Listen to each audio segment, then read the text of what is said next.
What is going on YouTube? It's Huncho back with another video. Today I'm actually going to do an ownership review of owning a BMW 330. It's actually been 3 years, 3 years and a couple days actually, but last time I copped it was January 22nd on 2022. So we finally hit the 3-year mark. Just wanted to do an ownership review, reviewing about the good, the bad, stuff like that as well. We do have a special guest. My dog Hundo is with us today. Took him out for a little drive. The point of this video is just to point out like some of the maintenance, you know, some of the bad parts of the car, some things that I love about it, you know, just highlighting stuff of the car that is always good for people that's looking in the markets to buy these vehicles, honestly. And in my opinion, it's worth the buck if you're not trying to spend a lot to go up to like M340, or you know, you just want something nice with interior and stuff like that. Honestly, a car like this will honestly do the job, especially if you just need a car just for daily. You're not worried about speed, you just want something with nice features, looks, stuff like that. This car will definitely do it. Overall, my car is a 2019 G20 330i. This is the first year the G20's released, one of the early models. So I'll give you my full breakdown of ownership, what it spent to cost any fixes, repairs, stuff like that. And honestly, it's not really that bad. So I purchased the car on January 22nd, 2022. I found the car out in Tampa. Shout out to Mercedes-Benz of Tampa. Hooked me up with a really good deal on the car. I felt like it was really worth it for the budget and monthly payment and stuff like that. But overall, I love the car. I definitely don't regret it at all. As you can tell, over the years, I did a couple modifications, you know, ran through a couple different wheel setups.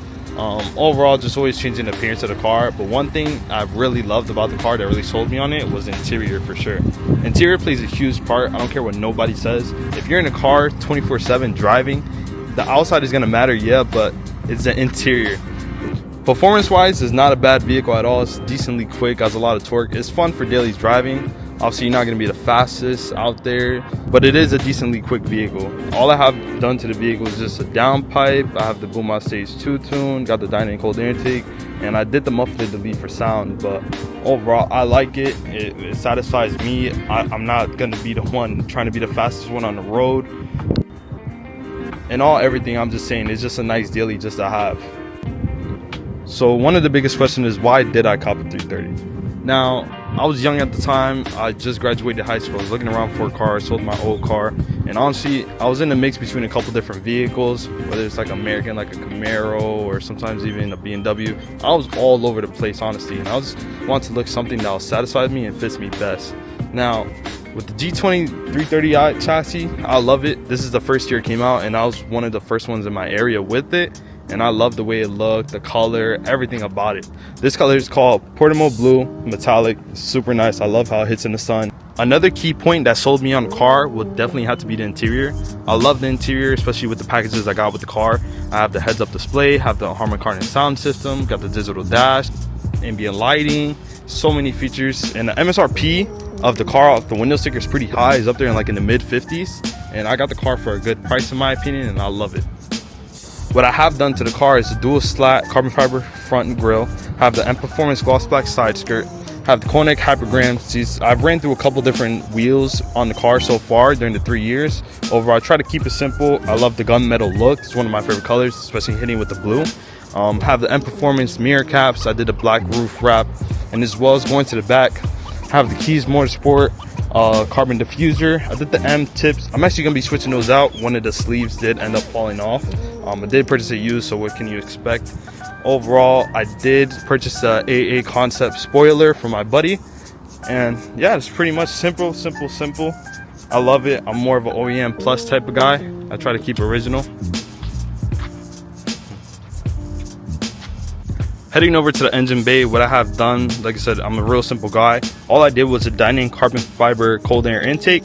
Don't have the inlet tube. I plan on getting that. It'll increase the sound and increase the flow. As well as I do have these Darn Star bolts. I love these. These are the blue with the gold hardware. Super clean. I was thinking about changing this to titanium, but we're gonna keep it like this for now. But overall, that's how the engine bay looks up front. All the major problems I faced in this car wasn't really a lot. There was only 2 major issues I would say that to look out for. One, with the B48 and the B46 motors, the engine oil filter housing tends to go out bad. Now, that usually hits around the 60k miles. I had to replace mine. You'll notice when you see a whole bunch of coolant leaking, or maybe even just a crack. But typically with the oil filter housing is when it's connected apart to the motor, the gasket tends to go bad in the middle. So when I purchased the OEM one, and I was thinking about going aluminum, although the aluminum ones I couldn't really find for these, since these are like the Gen 2 versions of the B48, B46. So I just ended up going with OEM. It's still good, so you don't have to worry about fitment issues, anything like that, but still did the job. The other issue I would say is probably going to be the engine mounts. The engine motor mounts tend to go out bad, usually around 45K to 60K. They're really rubber and really like full of fluid, and you'll tend to know is when you do a shift. Let's say you're driving aggressive in sport mode and you hit a shift, the shift will actually sound like a big thump. At first, when I first bought the car, I actually had that issue. It was thankfully covered under warranty, so I had that problem fixed. Overall, it did happen to me again, so I did replace it with some OEM ones as well. But those are the two major problems I'll say look out for. I know other people had issues with like water pumps, stuff like that. Nothing major in my ownership, but pretty good overall. Another key point that I like about the vehicle is the vehicle aftermarket right now is currently growing really high. There's a lot of different front limps you could purchase, grills, side skirts, rear ends. There's so much things you could do. I know when I first purchased the car, the market was kind of low, so not a lot of people were releasing a lot of carbon fiber or anything like that. But overall now it's tend to grow a lot higher. So I always tend to take my car on farther trips. I did take it to Gatlinburg, Tennessee last year of October. I loved it. The car did super well. Good on gas mileage. That's another pro of having a 4-cylinder. And this being tuned, I was getting close to almost 600 miles to the gallon. Just having it on cruise control and eco mode combined, it did its job well. Power wise, you can make some decent power out of these. You know, usually like a full bolt-on setup, you're around like 300 to 320. You can even bump it a little bit more when you're on ethanol if you want. But they did just show a yellow 2.0 out of Miami. It ran a 6.8 on 60 to 130. Did super well. What are my future plans with the vehicle, you may ask? Honestly, I don't know. I was thinking about trading it in maybe later this year, or I could just keep it and keep enjoying the daily till it runs out. On a 1 through 10 on ownership, I'll definitely rate it like an 8 or 9 out of 10. I love it. It did everything I needed it to do, driving wise, reliability, having fun out on the street or anything like that. It definitely does its job. I will say, in my opinion, I feel like it's a slept on car, just because nowadays with the whole B58 hype and everything like that, everyone tends to jump up, say, oh, get M340, get B58. But I understand some people might not have that type of budget to jump into a B58. Or even just trying to get in B58 and just do what everyone else does. Everyone else is just going to do the downpipe tune, they're going to ask to race each other, and then it's going to be the same results every single time. Of course, being fast is fun, especially with the M340s and now what they're capable, but it gets to a point. I understand everyone's trying to chase power, but some things that people don't realize is there's always going to be someone faster than you. But to each their own. If you want that B58, of course, go for it. You won't regret it at all. Although if you are in the market strictly just for the B48 or 330 or 430 platform and the new G chassis, I would say go for it. Definitely do not regret it at all. Future mod for the vehicle. As of right now, I am looking at some carbon fiber side skirts, thinking about doing a full carbon front lip, you know, just adding a little more carbon pieces. And as well as was thinking about changing to coils. Right now it is sitting on H&R lowering springs, but I do want a little more aggressive stance.